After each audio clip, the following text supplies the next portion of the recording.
여호와여, 내가 주와 변론할 때에는 주께서 의로우시니이다. 그러나 내가 주께 질문하옵나니 악한 자의 길이 형통하며 반역한 자가 다 평안함은 무슨 까닭이니까. 새벽의 같은 생명의 기도자 여러분, 주님의 복되는 정이 주 안에서 날로 새롭기를 소망합니다.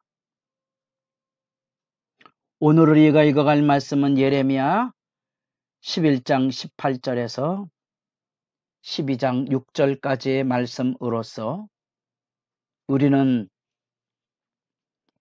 예레미야 전반부의 두 번째 단락인 11장부터 20장까지의 예레미야의 탄원, 애통을 주제로 한 단락을 읽어가고 있습니다. 그 첫 번째 11장, 12장은 그 중심 안에 하나님과 맺은 언약이 깨어진 언약 파기에 대한 이야기들, 언약이 깨진 사실에 대한 참회와 통곡과 아픔이 그곳에 담겨져 있습니다. 그런 점에서 그 반복되는 선지자의 탄식 안에 하나님의 언약의 심판이 들려지게 되고, 그 심판에 대한 선지자로서 자기 백성을 끌어안고 울부짖는 하나님을 향한 탄식 앞에 하나님의 응답이 주어지는 말씀을 듣게 됩니다. 우리는 이제 18절부터 흔히 선지자의 고백록으로 알려진 하나님 앞에 울부짖는 선지자의 탄식의 말씀을 듣게 됩니다.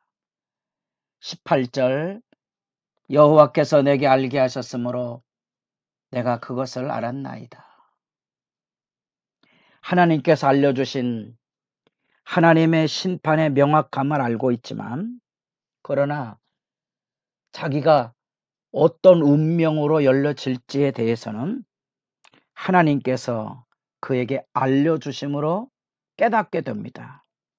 그 알 안에 놀랍지만 자기 고향 아나돗 사람들이 자기를 죽이려고 하는 음모, 그들의 악의적인 예레미야에 대한 증오를 듣게 됩니다.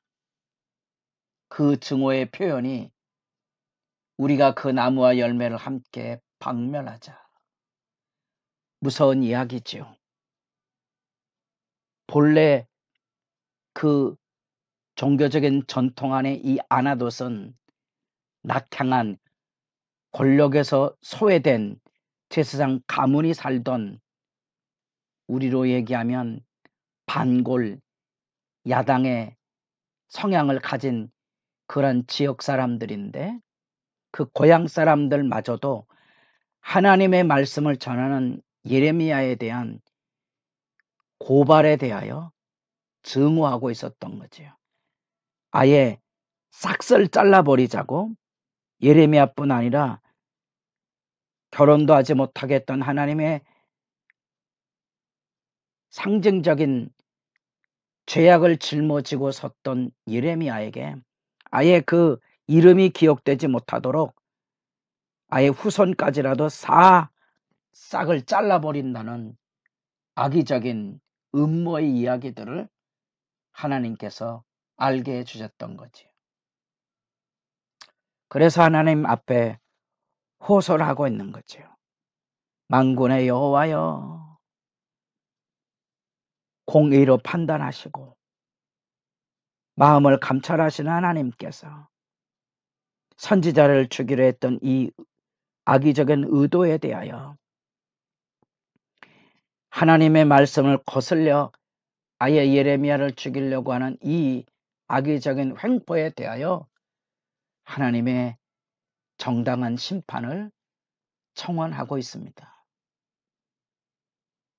참 아픈 얘기들이지요. 우리가 정직과 진리를 구하며 사는 길에는 언제나 친구처럼, 가족처럼, 가까운 사람들이 때로는 자기들에게 손해난다고 자기들의 명예나 이권에 해악이 된다고 반목과 질시를 일삼는 일이 세상사의 현실 안에 그대로 드러나죠. 그래서 정치 현실에도 자기 사람의 죄악을 자꾸 가리려고 감싸 안다가 골마 터져서 결국은 자기 사람들을 감싸 안다가 골마 터져서 결국은 함께 멸망하는 그런 일상의 모습들을 우리 정치 현실에서 늘 보는 것입니다. 그것은 교회 안에도 예외가 없이 하나님의 의라는 명분 안에 죄악을 감싸 안거나 또는 하나님의 이름이라는 명분 아래 자기들의 생각이나 자기들의 이권이나 명예하고 관계가 되면 악의적으로 회방하고 대적하는 일들을 일상으로 만나보게 됩니다. 그래서 진실이 어디 있느냐 이렇게 물으시면 됩니다. 그 사람이 손해날 때, 어려움 당할 때 누구 손가락질을 하느냐. 그것을 보면 진실이 뭔지 압니다. 자기 명예와 이권을 중심으로 숭배하는 사람들은 악의적인 비난과 대적을 일삼을 거고요. 주 앞에서 정직한 사람들은 묵묵히 하나님의 심판을 기다리며 믿음의 바른 길을 걸어가게 되죠. 그래서 예레미야도 하나님 앞에 정당한 심판을 청원합니다. 그 심판 앞에 22절 만군의 여호와의 말씀이 임합니다. 그것은 그 악에 대한 공의로운 심판이 나타날 것을 아나돗 사람에게 내릴 재앙의 실제, 칼로 죽을 것이라 전쟁이 일어나서 이후에 그 땅이 저주받아 일어나는 기근들을 통하여 재앙이 쏟아질 것을 예고해 주고 있습니다. 뿐 아니라 그 가운데에서 하나님께서 예레미야를 보존해 주실 것과 더불어 이제 12장 1절부터는 예레미야의 하나님을 붙들고 항변하는 내용이 있습니다.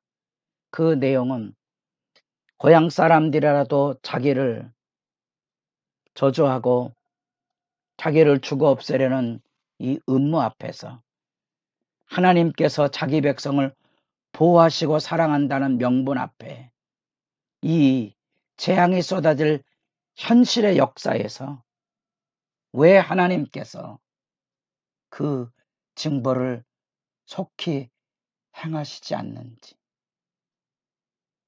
그 악한 자들이 하나님의 심판이 쏟아지지 아니하므로 그 가운데 스스로 평안하다고 느끼고 있는 사실에 대한 항변을 여기 드러내주고 있습니다. 4절 말씀, 언제까지 이 땅에 슬퍼하며 온 지방의 채소가 마르리까. 그때 하신 말씀은 5절 말씀, 만일 내가 보행자와 함께 달려도 피곤하면 어찌 능히 말과 경주하겠느냐. 경꾸로서 하나님이 간접적으로 응답을 해 주십니다. 하나님의 심판을 다 할 수는 없을 거다. 하나님의 뜻을 다 헤아려 할 수는 없을 거다. 그러나 너는 내 길에 묵묵히 내 사명의 길, 부름받은 길에 설 것을 들려주고 있는 거지요. 우리는 그 안에서 하나님의 심판이 진행되는 경륜과 더불어 예레미야 자신을 죽여 없애려는 이 자신의 운명에 대한 하나님의 일깨움을 들으시고 하나님 앞에 호소하는 장면의 아픔을 여러분들의 마음에 담으시고, 우리가 선한 일을 하다가 겪는 많은 고통과 아픔이 있습니다. 묵묵히 자기 십자가를 지고 간다는 게 무엇인지 여러분도 다시 이 예레미야의 운명을 붙들고 기도하시기를 바라고요. 이 고향 아나돗 사람들까지 이 무서운 저주,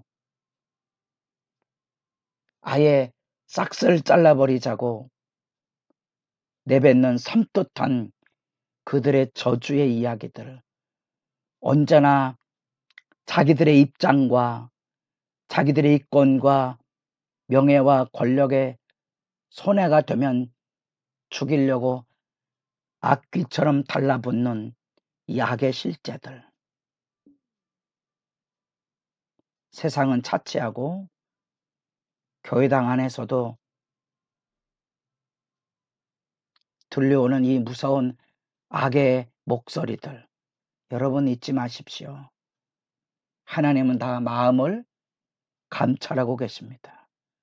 우리가 할 수 있는 일은 하나님께 호소하는 일과 하나님 앞에 공의를 구하는 그 길밖에 다른 길은 없습니다. 하나님께 기도하는 이 길의 온전함을 통하여 그 마음에 하늘 위로가 살아있는 복 있는 성도들이 될 수 있기를 바랍니다.